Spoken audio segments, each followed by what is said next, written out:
Microfone Jovem Pan na Europa. Agora a gente volta a falar sobre a guerra na Ucrânia. O exército russo capturou a maior usina nuclear da Europa, justamente no país, na Ucrânia.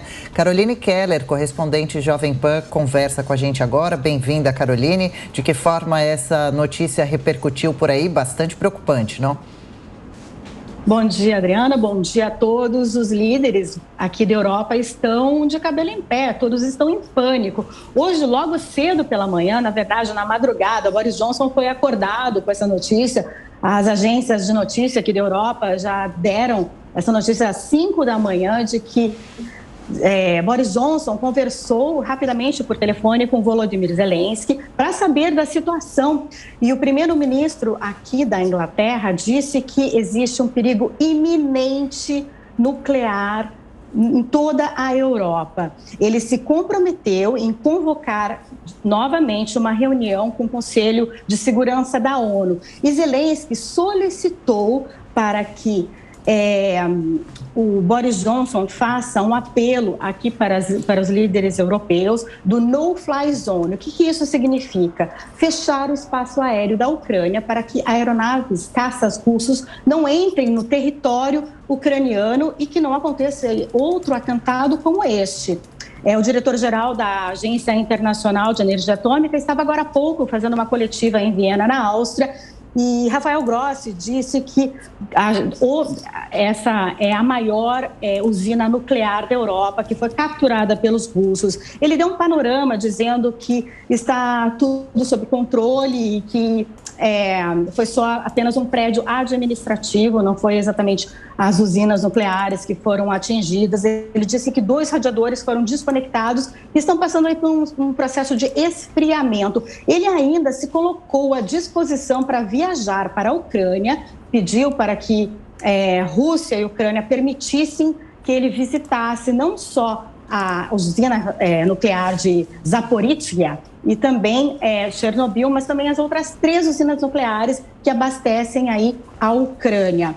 Ele disse que a radiação na usina nuclear está sob controle, mas alertou que Chernobyl, que está inativada desde 1986 por conta daquele acidente nuclear, ela vem apresentando níveis de radiação um pouco elevados, porque mesmo capturada por soldados russos, são 2 usinas nucleares que precisam de manutenção.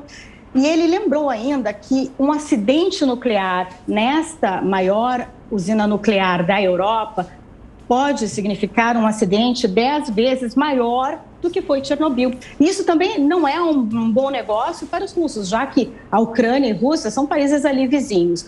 Jens Stoltenberg, secretário-geral da OTAN, condenou o ataque e disse que existe um perigo iminente de guerra e que precisa pôr fim nesse conflito urgentemente. Então, assim, todos estão assustados, falando exatamente de terrorismo nuclear por parte da Rússia. Ontem, só para relembrar, teve uma segunda rodada de negociações entre Rússia e Ucrânia e teve um pequeno avanço. Eles falaram sobre um corredor, organizar aí um corredor humanitário para que civis possam sair das cidades, como Kiev e outras cidades, e nessa evacuação. E durante esse corredor humanitário teria aí um cessar-fogo. Mas a gente não sabe quando isso vai realmente acontecer, mas uma terceira rodada já está aí sendo planejada entre Rússia e Ucrânia para discutir os outros aspectos que ainda ficaram muito pendentes e que não chegaram ainda numa conclusão. A Rússia quer a desmilitarização da Ucrânia, não entrada na ONU e também o reconhecimento dessas regiões separatistas. E uma última notícia é que Bolsonaro conversou, o presidente Bolsonaro conversou com o primeiro-ministro aqui da Inglaterra ontem à noite, Boris Johnson. Foi uma conversa bem rápida por telefone. E segundo o comunicado de Downing Street, que é a sede do governo britânico, o telefonema entre ambos os líderes, os dois condenaram o ataque da Rússia, disseram se tratar de uma ação repugnante.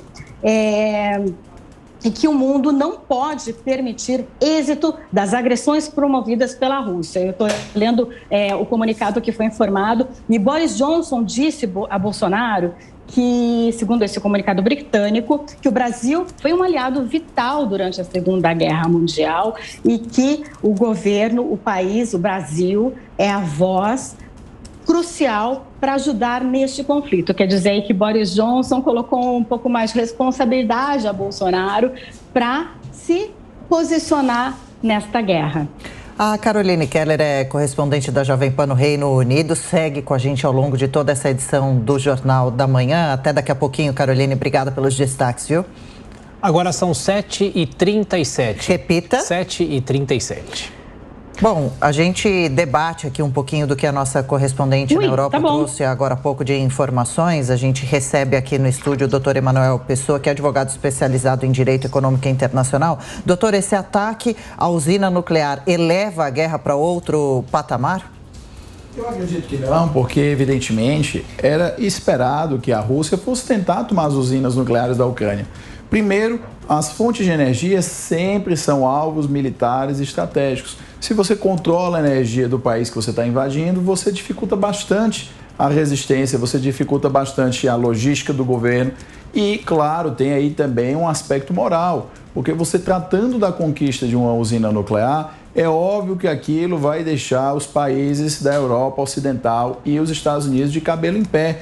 E, mais ainda, a própria Ucrânia, que fica ainda mais preocupada com aquela sugestão nuclear do Vladimir Putin. É importante, já que a gente tratou de questão nuclear, entender que essa crise ela pode ser ligada ao desenvolvimento de um fato que ocorreu no Japão, justamente na usina de Fukushima, no começo da década de 2010. O que aconteceu ali? Houve um acidente nuclear que levou com que a Europa, principalmente a Alemanha e a França, acelerassem os seus planos de desativarem as usinas nucleares.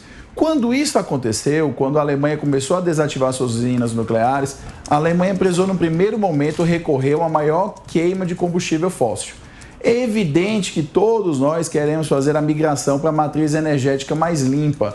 É evidente que o planeta vai caminhar para isso em algum momento. Só que, às vezes, essa mudança brusca, ela pode gerar alguns problemas. E o que foi que aconteceu? A energia nuclear é uma energia limpa, passou-se na Alemanha a aumentar o consumo de carvão.